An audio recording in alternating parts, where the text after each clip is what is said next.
kau ni siapa kau masuk rumah aku ni? Ha? Siapa kau ni? Inilah pelakon yang aku cari selama ni. Siapa ni kau masuk rumah aku ni? Dia tak ada gigi.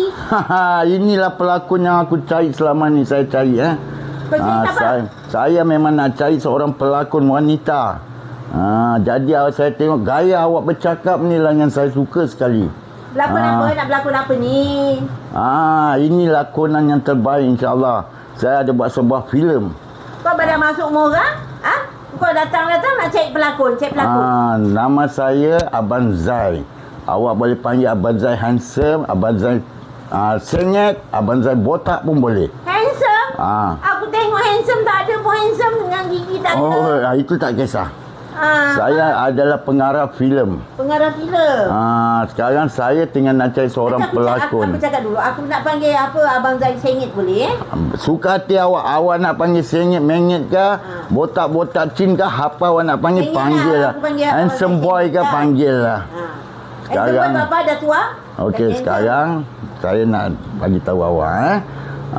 Saya sekarang tengah nak cari seorang pelakon untuk berlakon sebuah filem saya yang bernama, tajuk filem saya tu Nenek Kebayan. Saya tengok awak memang layak jadi pelakon tu.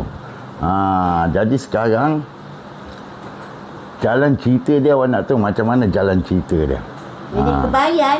Ya, Nenek Kebayan dah tua tau. Iyalah, nanti saya make up kan awak jadi seorang tua dengan rambut dia putih melepak sekali. Kemudian awak punya berjalan tu semua akan saya tunjukkan, akan saya buatkan untuk awak. Sebelum tu saya nak ceritakan apa jalan cerita Nenek Kebayan ni. Okey, begini cara dia. Saya buat pelakonan ni dekat Kampung Janda Baik. Kampung Janda Baik? Dekat Pahang sana. Jauhnya? Ya, tak apa. Semua saya support. Tambang semua, makan minum semua saya support. Awak jangan risau.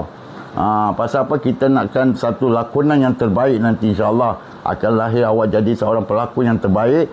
Satu dunia akan kenal awak nanti. Sekarang jalan cerita dia saya nak terangkan pada awak sikit sebanyak. Jalan cerita dia begini. Ada 3 orang budak, 3 orang budak, 2 lelaki, 1 wanita. Masuk dalam hutan, berjalan seorang bertiga berjalan. Tujuan dia masuk ke hutan tu nak pergi ke atas bukit untuk nak tengok seorang janda yang telah disumpahin, yang telah disumpah dan telah menjadi batu. Jadi sebelum diorang sampai ke atas tu, ada sebuah pegi yang ada di situ, tahu sebuah pegi.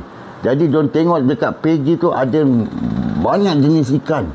Ikan emas ada, ikan macam-macam ikan ada. Jadi diorang